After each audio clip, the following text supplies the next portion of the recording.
Amid one of the world's worst outbreaks of COVID-19, Peru tried to cut deals for a vaccine with no less than 8 laboratories from around the world. At the end of November, Peru secured a deal with the global vaccine distribution program COVAX, which would provide vaccine doses for 3/4 of its population. Of those 23 million, US firm Pfizer pledged to provide nearly 10 million vaccines. Each patient would need 2 doses. The only problem is the Pfizer vaccine must be kept at -70 degrees Celsius at all times. Evidently, the Pfizer vaccine would have to be used in places that are close by, but we are programming the use and negotiation of other vaccines, which don't have such strong demands, to be kept cold.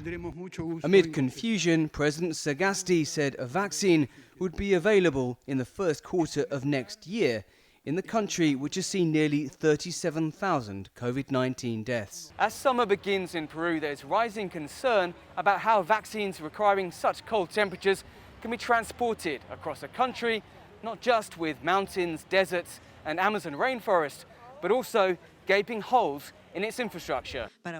Peru's health minister Pilar Mazzetti said there were options. The vaccine is conserved at less than 60 degrees using ultra-freezers, which maintain a temperature of below 80 degrees. But the company which distributes them will take the vaccine to the point of vaccination. Nonetheless, most experts agree that Peru would need a range of vaccines with different characteristics.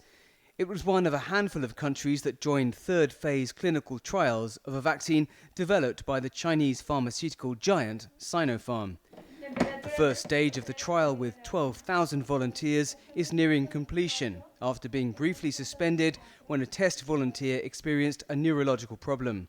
It is hoped a vaccine could be ready by early next year. This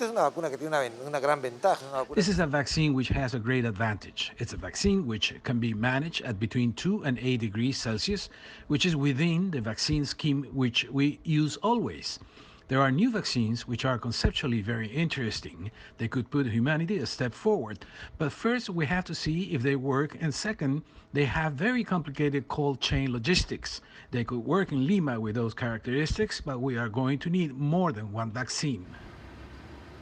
As vaccine negotiations change day by day, the government has restricted movement during the holiday period, fearing a second wave of the virus.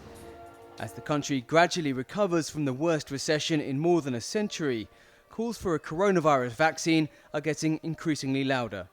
Dan Collins, CGTN, Lima.